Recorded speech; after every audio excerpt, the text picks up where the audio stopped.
দেখুন, পেটের দায়ে বিয়ে বাড়িতে গাইছেন আশিকি অভিনেতা। হ্যাঁ, এই কি হাল! এখন টাকার জন্য বিয়ে বাড়িতে গান গাইতে হচ্ছে এই নায়ককে। প্রায় 3.5 দশক আগে প্রেক্ষাগৃহে মুক্তি পেয়েছিল মহেশ ভাট পরিচালিত সিনেমা আশিকি। সেই সিনেমাটি ব্যাপক হিট হয়েছিল, বিশেষ করে সিনেমার গানগুলো এখনো দর্শকের মুখে মুখে। এরপর কেটে গেছে 3.5 দশক। পর্দায় ঝড় তোলা সেই সিনেমার নায়ক রাহুল রায় আজ প্রবীণ। বিহারের এক বিয়ে বাড়ির অনুষ্ঠানের মঞ্চে সম্প্রতি তাকে দেখা গেল গিটার হাতে ঠোঁট মেলাচ্ছেন নিজেরই এক সময় সুপারহিট গানের লাইনের সঙ্গে, যা দেখে মন খারাপ নেটিজেনদের। মুহূর্তে ভাইরাল হয়ে গেছে ভিডিওটি।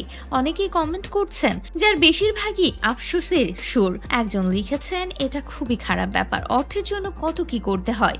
আরেকজনের মন্তব্য, ভগবান কাউকে এমন খারাপ দিন যেন না দেখান। অন্য একজন লিখেছেন, এভাবে ওকে দেখতে ভালো লাগছে না, বলিউডের লজ্জিত হওয়া উচিত। আশিকি মুক্তি পেয়েছিল 1990 সালে।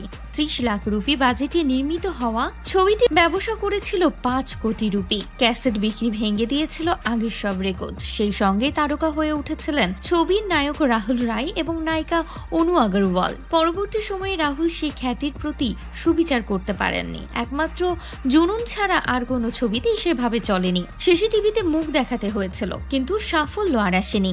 যত সময় গিয়েছে ফিকে হয়ে গেছে তারকা দুটি। 2020 সালে মস্তিষ্কে স্ট্রোক হয়েছিল রাহুলের।